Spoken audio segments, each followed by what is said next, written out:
Bible മാറ്റി നിർത്തപ്പെട്ടവരുടെ ചരിത്രം കൂടിയാണ്. മാറ്റി നിർത്തപ്പെട്ടത് സ്ത്രീകളാണ്.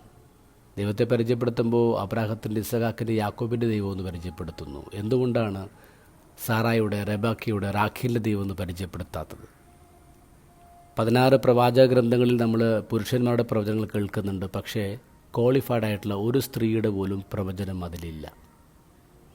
യഹൂദ മത ആചാരപ്രകാരം സ്ത്രീകൾക്ക് ദേവാലയത്തിൽ പ്രവേശിക്കാൻ പാടില്ല, പരിസരത്ത് പോലും അവർ നിൽക്കാൻ പാടില്ല, അവർ പബ്ലിക്കായിട്ട് സംസാരിക്കാൻ പാടില്ല, അവരെ തോറ പഠിപ്പിക്കാൻ പാടില്ല. തോറ അവർ കൊടുക്കുന്നതിനേക്കാൾ നല്ലത് കത്തിച്ച് കളയുന്നതാണ് നല്ലതെന്ന് പഠിപ്പിച്ചിരുന്ന അഭിമാനമുണ്ടായിരുന്നു.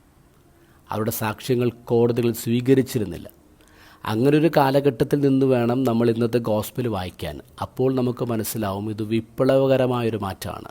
ഇവിടെ നമ്മൾ കണ്ടുമുട്ടുന്നത് 2 സ്ത്രീകളെയാണ്, കോൺഫിഡൻ്റ് ആയിട്ടുള്ള 2 സ്ത്രീകളെയാണ്.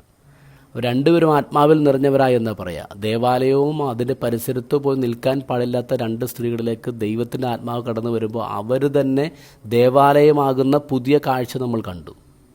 പ്രവചിക്കാൻ പാടില്ല, പക്ഷേ ദൈവിക രഹസ്യങ്ങളെ പ്രവചിച്ച 2 പേർ, ഒരാൾ ഉച്ചത്തിൽ ഉദ്ഘോഷിക്കുന്നു, വേറൊരാൾ പാട്ട് പാടുന്നു. ദൈവിക രഹസ്യങ്ങളുടെ പ്രവാചകരെ നമ്മൾ കണ്ടുമുട്ടുന്നു സ്ത്രീകളിലൂടെ.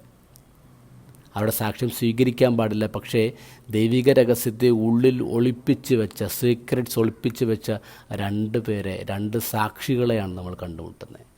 ഇവർ 2 പേരും ജന്മം കൊടുത്തത് 2 കുഞ്ഞുങ്ങൾക്കല്ല, 2 ലോകങ്ങൾക്കാണ്. A new world.